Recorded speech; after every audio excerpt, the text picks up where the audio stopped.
For more debates, updates, and bonus clips, sign up at thebigconversation.show.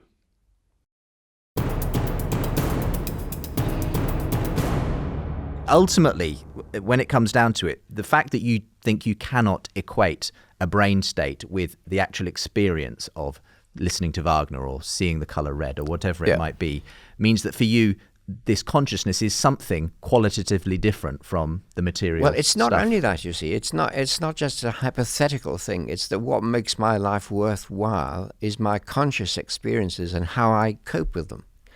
And my brain, I go along with whatever people tell me about my brain, and that might be very important, but it's not what I'm primarily concerned with, right? I'd be fascinated to know what happens in my brain when I listen to Wagner, but what I'm primarily concerned with is how meaningful it is to me and the difference it makes to my life. And that is something no physicist could ever tell me. But then you should be interested in asking the hard question, and then what happens? So the music is very meaningful to you.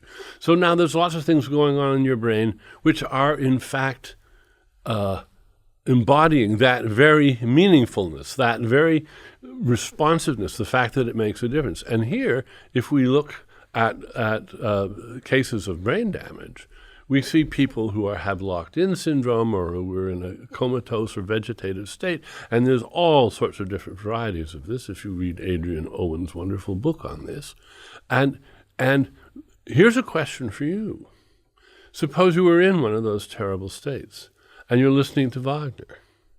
And if you're really in a deep coma, then I think you would say, well, then I'm not conscious, of course, and it doesn't matter what's happening in my brain.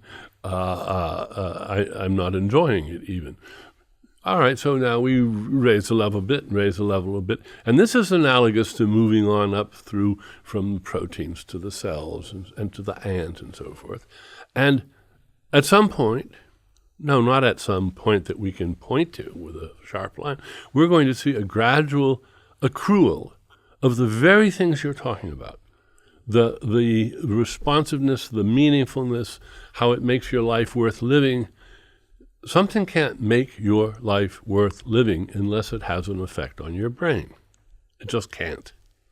And if you understood those, then you would see that there was no charmed line where this something extra got added.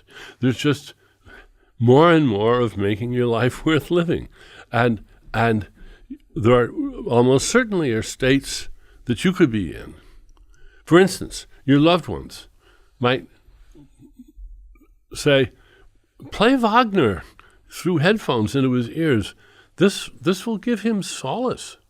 And they may not be able to tell now whether this is giving you solace, but if they could read your brainwaves, they might be able to say, yes, see? Look at these are the reactions of a person who can enjoy, who is thrilled by the music, even though he can't talk, even though he can't. And so there's every imaginable variant from dead comatose to wide awake thrilled. And at no point does a special extra thing called consciousness come into it. Well, I'm not at all happy about that. I agree that, of course, there are different degrees of consciousness. I agree also that the brain works and solves problems and things when you're not conscious. I mean, I agree with that. So I agree there is a causal connection between the brain. I mean, in my view, the brain does exist, right? Good. I'm not an idealist who says there's no brain, right?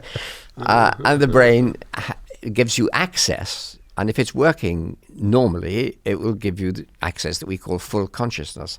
If it's unusual in some way, then that affects the quality of your consciousness. So I see this as an access. The brain is an access machine to consciousness. So to put this quite bluntly, if somebody suffers from Alzheimer's, then their memories are not retrievable by the brain. The brain has no access to those memories. But I actually think those memories continue to exist, but not in the physical brain. That's my view.